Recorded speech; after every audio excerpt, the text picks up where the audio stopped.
I'm actually going to jump in here and go ahead and ask a question that a founder added to the doc in advance, which is around supply curation and quality. So they were mentioning the importance of curating and maintaining supply quality. Of course, is very important. So do you have any maybe a few tips to share as far as like the best way to do this in an efficient manner?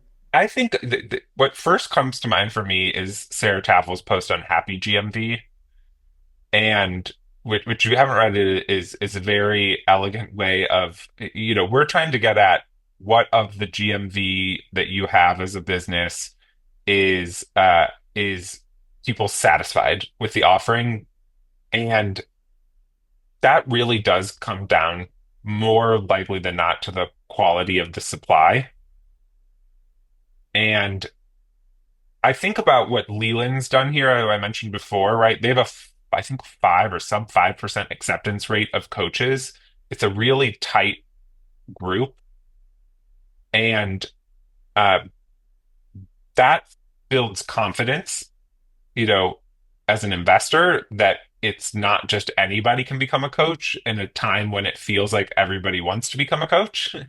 And then also, if for you to be able to make that claim, on the demand side, it provides confidence too, that you're going to get what you paid for. And so I think it's a little bit of, trusting your gut on and putting yourself more in the demand side, experience of what would be ideal there. I think that the sort of hacks around supply aggregation are a little bit more specific to the categories and also to the period, like time period. I know I'm referencing a lot of people. I feel like Lenny Rachitsky's post here on looking back at the marketplaces and the different paths that they took to get their first customers. Some of them are using SEO, some of them are using word of mouth, some of them are um, there was a whole range there of options, and you can see which ones were more popular.